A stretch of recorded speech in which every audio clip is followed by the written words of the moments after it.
고린도전서 15장 29절입니다. 만일 죽은 자들이 도무지 다시 살아나지 못하면 죽은 자들을 위하여 세례를 받는 자들이 무엇을 하겠느냐? 어찌하여 그들을 위하여 세례를 받느냐? 또 어찌하여 우리가 언제나 위험을 무릅쓰리요? 형제들아, 내가 그리스도 예수 우리 주 안에서 가진 바 너희에 대한 나의 자랑을 두고 단언하노니 나는 날마다 죽노라. 내가 사람의 방법대로 에베소에서 맹수와 더불어 싸웠다면 내게 무슨 유익이 있으리요? 죽은 자가 다시 살아나지 못한다면 내일 죽을 터이니 먹고 마시자 하리라. 속지 말라. 악한 동물들은 선한 행실을 더럽히나니 깨어 의를 행하고 죄를 짓지 말라. 하나님을 알지 못하는 자가 있기로 내가 너희를 부끄럽게 하기 위하여 말하노라. 아멘. 여러분, 예수님을 우리가 입으로는 부인을 하지 않죠. 예수님, 나 예수 안 믿습니다. 나 예수님 싫어요. 이렇게 부인은 하지 않지만 우리의 삶으로 우리의 존재 자체가 예수님을 계속 부인하면서 살 때가 많아요. 어떻게 사는 것이 예수님을 부인하는 겁니까? 내가 머리가 되는 거예요. 예수님이 나의 머리로 오셨는데 내가 머리가 되어서 삽니다. 내가 머리가 된다라는 것은 나 스스로 판단하고 나 스스로 생각하는 거죠. 내가 아담처럼 내가 판단하고 내가 생각해요. 내가 내 삶을 생각합니다. 하나님의 생각을 호흡하면서 살아가야 되는데 내가 생각하지 않고 지금도 하나님은 알고 계시고 보고 계시고 사랑하고 계시고 생각하고 계시죠. 그래서 하늘에서 떨어지는 햇살보다도 빗방울보다도 더 많은 아버지의 생각, 우리의 머리털까지 다 세시는 그 아버지의 생각을 내가 숨 쉬면서 받아들이면서 살아야 되는데 그렇게 하지 않고 내가 스스로 판단하고 내가 생각하며 삽니다. 이게 뭡니까? 머리 대신 예수님을 계속해서 부인하는 거예요. 사람들 앞에서 나를 부인하면 나도 하나님 아버지 앞에서 너희를 부인한다고 했습니다. 사람들 앞에서 나를 부인하지 않으면 예수님도 나를 부인하지 않습니다. 사람들 앞이라는 게 사람들이 보는 데서만 예수님을 인정하는 겁니까? 그건 아니죠. 사람들을 안 보는 데서는 예수님 부인해도 된다는 것이 아니잖아요. 그래서 정말 우리가 정말 우리의 죄의 심각성, 내가 얼마나 예수님과 멀어져 있는가를 보는 것이 참 중요하죠. 괴롭지만은 중요합니다. 그걸 봐야만이 우리가 더 주님 앞에 십자가 앞에 나아갈 수가 있으니까요. 또 예수님을 부인하는 게 뭡니까? 이렇게 내가 머리가 된 상태에서 세상에 갇혀 있는 거예요. 우리의 마음과 생각이 이 세상의 삶이 전부라고 의식적으로는 생각하지 않지만 본능적으로 내 마음이 세상에 갇혀요. 내가 지금 하루에 갇힙니다. 오늘 하루 뭐 할까? 또 노후 준비를 어떻게 할까? 나의 인생은 내가 30대에는 뭐 하고 40대에는 뭐 하고 50대, 60대에는 뭘 해야 되겠다. 이렇게 내가 머리가 된 상태에서 이 세상의 삶이 전부라고 생각하는 거예요.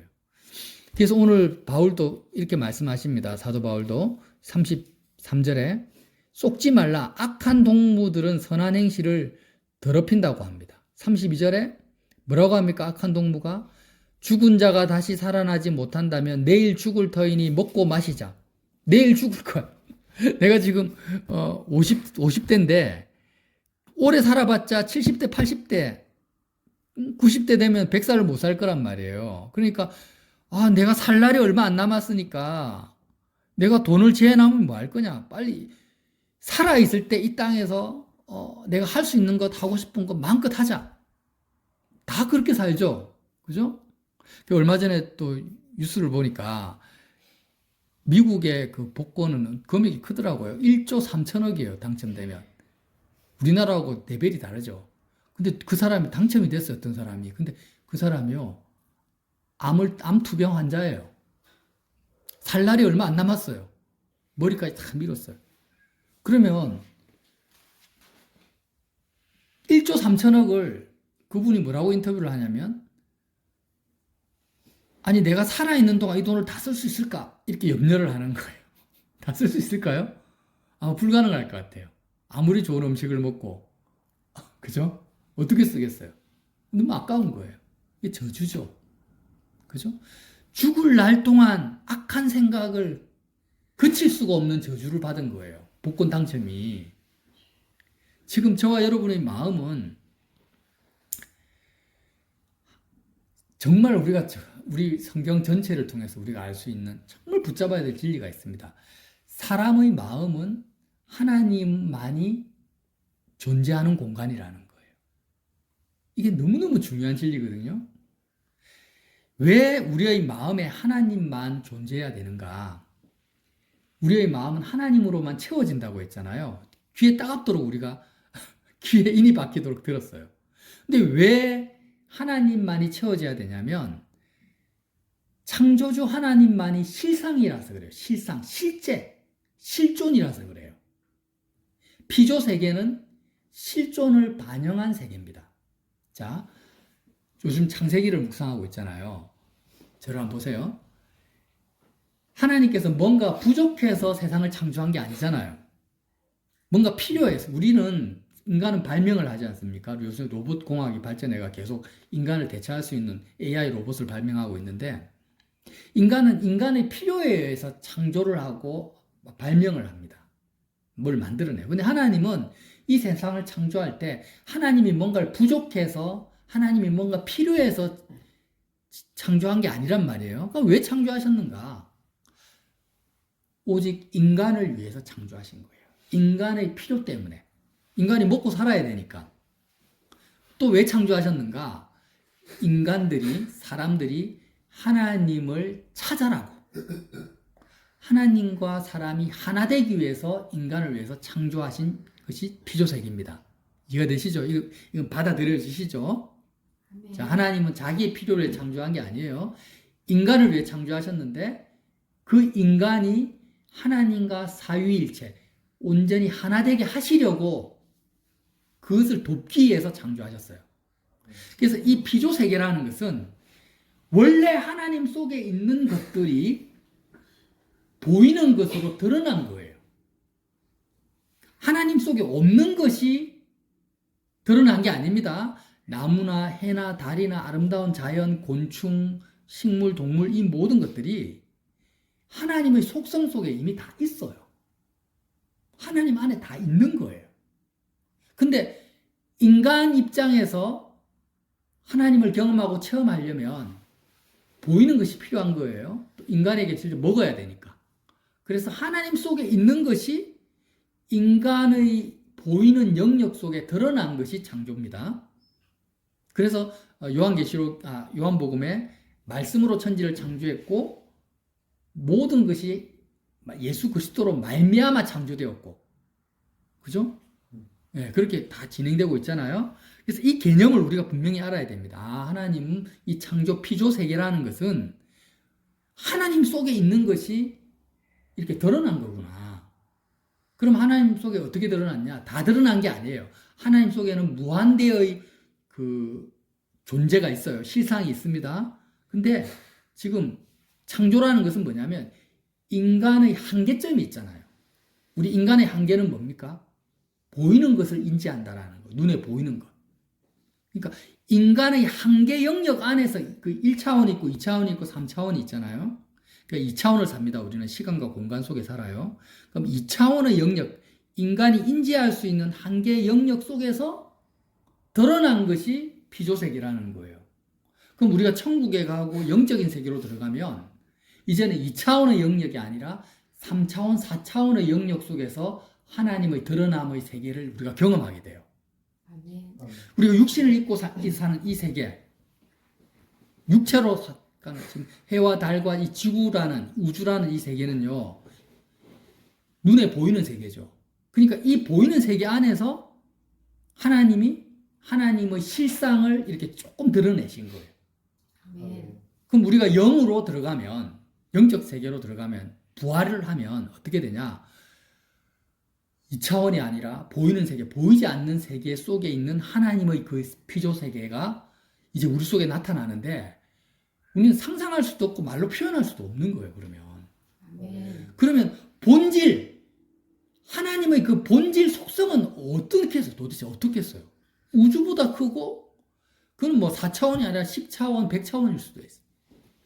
그 하나님이라는 이 영역, 그리스도라는 이 예수님의 영역은요, 우리가 인간의 영역, 인간의 생각으로, 사고로서는 정말 짐작도 할 수 없는 어마어마한 풍성한 다양함이라는 거예요. 우리가 세상의 꽃들의 그 다양함과 아름다움을 보면 정말 기가 턱 막히잖아요. 숲속에 가서 새소리만 들어도 그 새소리의 아름다움 속에서도 우리가 참 감동을 받잖아요. 근데 이런 것들도요, 하나님 속에 있는 다양성과 아름다움에 아주 그냥 인간의 영역, 한계 영역에서 인지할 수 있는 영역만 조금 드러난 거예요. 그게 나타난 게 창조라는 거예요. 아멘. 그러니까 그리스도 예수님은 창조주잖아요. 창조주 하나님이시거든요. 그럼 예수님 안에는 도대체 어떠한 다양성과 아름다움과 능력과 권세와 존귀함이 있겠습니까? 아멘. 그래서 사람의 마음속에는 뭐가 있어야 되냐? 이런 실상 대신 무한한 아름다움과 다양성이 존재하는 창조 세계가 필요가 없어요. 창조 세계가 그 안에 있는 거예요. 그냥 통째로. 그 안에 있는 그 그리스도 예수, 하나님이 우리의 마음의 유일한 존재감으로 들어와야 되는 것입니다. 아멘. 눈에 보이는 피조 세계는요, 우리가 육체로 접하는 모든 것은 실상이 아닙니다. 실상 대신 하나님을 반영하는 그냥 피조 세계일 뿐이에요. 허상이라 말하면 좀 그렇고, 실상을 빼면 허상이 되는 거예요. 그래서요, 히브리서 11장에 믿음에 대해서 너무나 유명한 말씀이잖아요. 히브리서 11장 1절에 믿음을 뭐라고 합니까? 믿음은 바라는 것들의 실상이요 보이지 않는 것들의 증거라고 해요. 사람들이 지금 바라고 있습니다. 뭘 바랍니까? 눈에 보이는 것을 바라죠.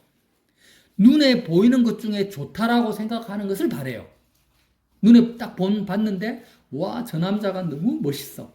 저 여자가 너무 예뻐 하면서 사람들을 바랍니다. 자녀를 낳았는데 자녀가 너무 예뻐요. 눈에 보이잖아요. 예쁜 자녀를 바래요. 그러니까 믿음은 뭐냐? 바라는 것들을 붙잡는 것이 믿음이 아니라는 거예요. 눈에 보이는 것 중에 좋은 것을 붙잡는 것이 믿음이 아니에요. 바라는 것들의 실상을 붙잡는 거예요. 자, 뭐라 했습니까? 피조세계는 하나님 속에 있는 다양성과 아름다움이 인간이 인지할 수 있는 영역으로 드러난 것이 피조세계라는 거예요. 그러니까 피조세계, 눈에 보이는 것들을 바라는 것이 믿음이 아니라 바라는 것들의 실상, 그것을 잊게 하신, 피조세계를 잊게 하신 본질적인 하나님, 그것이 뭡니까? 실상이라, 실상. 실상이라는 것은 피조세계가 아닙니다. 눈에 보이는 게 아니에요. 뭐예요? 실존, 하나님, 유일한 있음, 유일하게 존재하는 거예요. 아멘. 하나님이 없어지면은 피조세계도 없어져요. 그래서 말씀으로 있어라 하니까 있는 거고, 사라져라 하면 사라지는 겁니다. 그게 피조세계죠. 저와 여러분의 육체도 마찬가지입니다. 하나님이 있으라고 말씀하셨으니까 지금 존재하고 있는 거고, 지금 당장이라도 하나님이 사라져라 하면 우리가 없어져 버려요. 가을에 이렇게 낙엽이 떨어지고 꽃이 지잖아요. 하나님의 타임테이블에 없어라 하니까 낙엽이 지는 거잖아요. 그러니까 믿음이라는 것은 눈에 보이는 바라는 것들, 눈에 보이는 좋은 것들을 담는 것이 믿음이 아니라 바라는 것, 모든 것의 실존, 실상을 담는 거예요. 하나님을 마음에 담는 것이 믿음이라는 거죠. 보이지 않는 것들의 증거를 담는 거예요. 선진들이 이로써 증거를 얻었느니라 하면서 첫 번째로 말하는 것이 믿음으로 모든 세계가 하나님의 말씀으로 지어진 줄을 우리가 안다, 이렇게 해요. 히브리서에 믿음으로 모든 세계가, 눈에 보이는 모든 세계가 하나님의 말씀이 뭐예요? 예수님이죠. 요한복음에 보면 태초에 말씀이 계시니라. 이 말씀이 하나님과 함께 계셨으니 이 말씀이 하나님이다. 믿음으로 모든 세계가 예수 그리스도로 말미암아 창조되었다라는 것을 우리가 안다라는 거예요. 자, 제가 왜 이렇게 개념적인 이야기를 쭉 하냐면, 십자가에서 우리가 죽잖아요. 눈에 보이는 모든 세계에 대해서 죽어요. 내 마음에 예수님 말고 하나님 말고 다른 것들을 마음으로 담은 내가 죽어요. 나라는 존재가 죽어요. 그러면 십자가에서 내가 부모에 대해서 죽고 자녀에 대해서 죽고 인간관계 또 내가 가진 소유 앞으로 미래 이 세상에 존재하는 모든 것에 대해서 다 죽어버리면 남는 게 뭐냐 도대체. 다 죽어버리고 다 잃어버리고 다 마음에서 버려버리고 오직 하나만을 붙잡는단 말이에요. 뭘 붙잡습니까? 예수님 한 분. 예수님 한 분만을 내가 얻기 위해서 세상을 다 잃어버리는 장소가 십자가잖아요. 그게 복음이잖아요. 아멘. 그러면 사람들은 야, 이 손해보는 거 아이가? 제가 어저께 그 부산 항에 갔어요. 어느 집에 들어갔는데 52층이에요. 그 아파트 건물이 61층인데 전경이 너무 좋아요. 부산항 대교가 한눈에 보이고 제가 너무 좋아서 사진도 찍었는데 아니 61층짜리 빌딩을 가지고 있는 사람이 죽는다고 생각하면 그 빌딩이 얼마나 아깝겠어요. 지금 아이들 보면 뭐 지갑이나 화장품 때문에 막 싸우잖아요. 그것도 아까워가지고. 근데 61층짜리, 100층짜리 빌딩 가지고 있는 사람이 자기가 죽을 걸 생각하면 이 땅에서 자기 소유물이 얼마나 아깝겠냐고요. 근데 우리는 십자가의 복음은 뭐예요? 세상 모든 것들, 소유물뿐만 아니라 인간관계, 가족관계, 내 마음이 접촉하고 있는 것, 내 마음이 사랑하는 것, 내 마음이 귀중히 여기는 모든 것들을 나 스스로 다 십자가에 못 박아버리는 거잖아요. 다 잃어버리는 거잖아요. 그럼 다 잃어버리고 오직 예수님 한 분만을 내가 마음으로 다 끌어안는 게 그게 믿음이란 말이에요. 보이는 것들의 실상이란 말이에요. 실상만, 실존만을 마음에 품어. 그러니까 인간적으로 계산을 이제 주판을 튕기면 야, 이거 너무 손해 아니가? 예수님은 눈에 보이지도 않고 당장 뭐 떡을 주시나 떡 주시는데 떡 주시는데 인간적으로 생각하는 거예요. 그게 아니라는, 그게 전혀 아니라는 거예요. 왜 그렇습니까? 피조 세계 전체가 어디에서부터 나왔습니까? 예수님으로부터 나왔는데 예수님으로부터 나왔는데 그것도 예수님의 1%도 아닌 거예요, 사실. 인간의 한계의 눈에 보이는 영역 속에 그리스도의 속성이 잠깐 드러난 것이 창조 세계라는 거예요. 아멘. 그래서 창조 세계를 얻기 위해서 마음으로 붙잡기 위해서 예수님을 잃어버린다라는 것은 뭐예요? 이것보다 어리석고 멍청하고 불쌍한 것이 없는 거예요.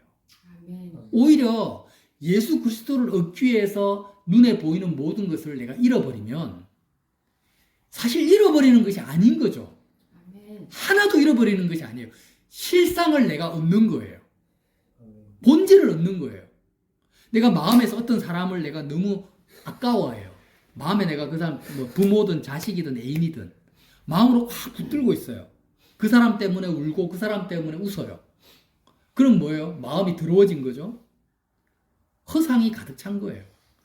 그래서 이런 마음에서 사람을 붙들고 있는 나를 십자가에 못 박아버리고 죽어버리고 내가 예수님을 붙들어요. 그러면은 예수님 안에 뭐가 있어요? 내가 그렇게 아까워하던 그 사람의 실상이 예수님 안에 있는 거예요. 내가 붙들고 있었던 아까워했던 사랑했던 그 사람은 실상이 아니야. 실상을 반영한 그림자일 뿐이죠. 허상이에요, 사실. 허상. 진짜 실상은 예수님 안에 있는 거예요. 그래서 바울은 이 진리를 알았기 때문에 자신이 할 수 있는 유일한 선행, 유일한 자랑이 뭐예요? 31절에 형제들아 내가 그리스도 예수 우리 주 안에서 너무 좋은 말이에요. 그리스도 예수 우리 주 안에서 가진 바 너희에 대한 나의 자랑을 두고 단언하노니 나는 어떻게 해요? 날마다 죽노라. 내가 눈에 보이는 피조 세계에 대해서 날마다 죽노라. 아멘. 날마다 죽어. 왜? 예수님을 얻기 위해서. 이게 바울의 유일한 자랑이라는 거예요. 여러분, 유일한 자랑이라는 것은 유일한 선행이라는 거죠. 요즘 창세기에서 인간이 할 수 있는 유일한 선행이 뭐라고 했습니까? 악한 인간이 십자가에서 죽는 거예요. 그래서 히브리서 11장에도 계속해서 말합니다. 믿음으로 아벨은 가인보다 더 나은 제사를 하나님께 드림으로 의로운 자라 하시는 증거를 얻었나니 하나님은 그 예물에 대하여 증언하십니다. 자, 믿음을 이야기하면서 믿음으로 모든 세계가 하나님의 말씀으로 지어준 줄을 안다고 이야기하고 그 다음 첫 번째로 이야기하는 것이 가인과 아벨의 제사를 이야기합니다. 아벨과 가인의 제사의 차이점이 뭐라고 했습니까? 아벨의 제사는 자기를 죽이는 제사였어요. 눈에 보이는 피조 세계를 마음으로 담은 자신을 죽이는 제사가 아벨의 제사고, 가인은 뭡니까? 눈에 보이는 피조 세계를 더 많이 달라고 요구하는 제사였어요. 하나님 딜을 하는 거예요. 하나님, 내가 이렇게 내 것을 드리니까 하나님 더 많이 주세요. 내가 지금 눈에 보이는 것을 이만큼 가지고 있는데 이만큼 10분의 1을 들었으니까 하나님 이거 100배로 더 주세요. 이 가인의 제사예요. 하나님 그걸 너무나 싫어하셔요. 가인의 제사를 드리는 사람은 결국에는 분노하게 되고 화를 내는 거죠. 어느 정도로? 사람과 하나님을 죽일 정도로 화를 내. 아벨의 제사는 뭡니까? 실상을 얻으려고 하는 거예요. 아벨은 알아는 거예요. 바울처럼. 아, 그래. 내가 마음으로 담은 이 피조 세계는 정말 허상이고 내가 실상 대신 예수님만을 붙들어야 되겠다. 여러분, 우리가 계속해서 인지를 합시다. 아, 우리의 마음은 예수님 전용 공간이에요. 하나님 전용 공간이에요. 하나님만이 우리 마음을 차지하고 있어야 돼요. 내 마음에 아무리 좋아 보이고 선해 보여도 그것이 내 마음에 하나님 말고 다른 것이 마음에 접촉이 되고 내가 마음으로 그것을 끌어안으면 우리 마음은 어떻게 해요? 똥보다 더 더럽다고 말씀하시잖아요. 똥보다 더 더러워져. 하나님의 거룩하신 만큼 마음이 상대적으로 더러워진다는 말이잖아요. 그러니까 이걸 인지를 못하고 인정을 안 하면 우리는 십자가하고 상관이 없어지죠. 예수님하고 아예 상관이 없어져요. 자꾸 예수님이 나의 기준이 돼야 되는데 제약된 나 자신이 기준이 된다고 하잖아요. 그죠? 가인처럼. 지금 만물을, 피조 세계를 마음으로 끌어안은 내가 지금 기준이 돼버려요. 그래서 내가 판단하고 내가 생각해요. 그래서 내 판단과 내 생각에 안 맞으면 미워하고 내 생각과 내 판단에 맞으면 내가 좋아해요. 이게 뭐예요? 내가 기준이 되었어요. 제약된 내가. 근데 우리는요, 예수님을 믿는다라는 것은 예수님이 나의 모든 기준이 돼요. 아멘. 솔직히 우리 자신에게 물어보자고요. 신앙생활, 믿음생활이라는 것은 정말 단순하고 정말 복잡하지가 않아요. 오직 한 가지밖에 없어요. 예수님과 하나 되는 거예요. 신앙이라는 것을, 믿음이라는 것을 복잡하게 생각할 필요 하나도 없습니다. 그냥 예수님과 어떻게 되는 거예요? 온전한 하나를 이루는 것이 표대가 되는 게 믿음이죠. 아멘. 뭐 나 자신을 개발하는 게 아닙니다. 내가 업적을 쌓는 것도 아니고 내가 업그레이드 되는 것도 아니고 내가 이 세상에서 뭔가를 대단한 걸 성취하는 게 아니에요. 하나님이 그런 걸 하나도 보지 않습니다. 하나님 우리를 보실 때, 나라는 존재를 보실 때 나의 업적을 보겠습니까? 행위를 보겠습니까? 선행을 보겠습니까? 인간관계를 보겠습니까? 네가 이 땅에서 대단하게 재산을 많이 모았구나, 엄청난 일을, 이런 거 하나도 안 봐요. 하나님은 우리의 존재 자체를 봅니다. 나의 존재가 예수님과 얼마나 하나가 되었냐 안 되었냐, 이거 하나만 보시는 거예요. 유일한 심판의 기준이고 하나님의 가치 기준입니다. 이 기준으로 나를 보자는 거예요. 자, 내가 지금 어떤 사람 때문에 너무 슬퍼요. 어떤 사람 때문에 너무 화가 나요. 어떤 사건 때문에 너가 너무 좋아요. 다 뭐예요? 예수님과 전혀 상관이 없다라는 거잖아요. 아멘. 내가 슬퍼도 예수님 때문에 슬퍼야 되고, 기뻐도 예수님 때문에 기뻐야 되고, 나의 마음의 감정의 희노애락이 그리스도로 말미암아서 이루어져야지 그리스도 하나가 되는 거잖아요. 근데 그렇지 않다. 아, 지금 나는 믿음이 아니구나. 이거 하나만이 믿음이고 신앙이고 본질입니다. 그래서 내가 스스로 판단하고 내가 생각하고 내가 기준이 되는 것은 예수님하고 아무 상관이 없죠. 나는 오직 나의 비교 대상은 누구야? 그리스도 예수 한 분밖에 없어요. 하나님 우리를 심판할 때도 마찬가지예요. 하나님이 나를 심판하실 때 아프리카에 있는 아무개하고 나를 비교하면서 네가 잘했다 못했다 심판하시겠어요? 아니잖아요. 예수님하고 비교하시는 거예요. 그래서 아버지의 심판을 벗어나서 도망갈 사람이 아무도 없어요. 의롭다함을 입을 사람이 아무도 없어요. 예수님이 기준이기 때문에. 아무리 선해도 예수님보다 선할 수 없잖아. 그러니까 우리는 예수님의 기준이 되어가 예수님과 비교해서 내 마음에 하나님 말고 다른 것이 접촉되어 있으면 난 죽어야 되는 거예요. 십자가로 가야 돼요. 그래서 그리스도와 함께 죽고 오직 우리의 마음속에 그리스도 한 분만이 나의 유일한 가치로, 유일한 대상으로 내 마음에 품어질 때 우리는 비로소 뭘 할 수 있습니까? 하나님을 사랑할 수 있고 그리스도 예수 안에 있는 형제를 내가 사랑할 수가 있어요. 분노하지 않을 수 있다는 거예요. 저와 여러분이 오늘 바울이 할 수 있는 자랑, 유일한 자랑이 뭐예요? 난 날마다 죽노라. 죄인이 자랑할 수 있는 게 뭐가 있겠어요? 사실 우리가 자랑할 게 뭐가 있어요? 저는 자랑할 게 아무것도 없어요. 진짜 제가 겸손해서 하는 말 아니에요. 정말 제가 자랑할 것이 아무것도 없어요. 근데 자랑하고 싶어요. 이제는 뭘 자랑하고 싶습니까? 날마다 죽는 걸 자랑하고 싶은 거예요. 아멘. 날마다 예수님과 함께 피조 세계에 대해 죽고 싶어. 그걸 자랑하고 싶어요. 저와 여러분이 정말 유일한 선행, 유일한 자랑, 죽는 것, 이거 붙들고 죽는 것을 제가 오늘 나누고자 하는 본질은 뭐냐? 죽는 것을 억울하게 생각하지 말고 손해보는 것으로 생각하지 말라는 거예요. 이것만큼 이익 보는 게 없어요. 유익한 게 없어요. 아멘. 이거보다 더 큰 유익이 없어. 왜? 허상을 내가 버리고 실상을 붙잡는 거예요. 아, 그리스도 예수 안에 어떤 세계가 있는지 우리가 상상이 되겠습니까, 지금? 예. 아니, 지금 눈에 보이는 피조 세계도 우리가 다 경험해보지 못했잖아요. 저는 세계 몇 나라 가보지도 못했어요. 뭐, 동남아시아하고 몇 군데밖에 못 갔어요. 근데 가보지 않은 세계가 얼마나 많아요. 근데 이 모든 세계가 그리스도의 예수님 안에 다 있다니까? 그 0.1%도 안 돼, 이게. 근데 그리스도 안에 2차원이 아니라 3차원, 4차원, 그 차원 속에 있는 무한한 그 다양성과 아름다움과 종기를 우리가 누릴 것을 생각해 보세요. 영원토록. 아멘. 지금부터. 그 그리스도를 잃어버린다라는 것은 도대체 뭘 잃어버리는 걸까요? 다 잃어버리는 거예요. 내가 눈에 보이는 것들 때문에 그 예수님을 잃어버리는 것, 그 정말 그 억울한 거죠.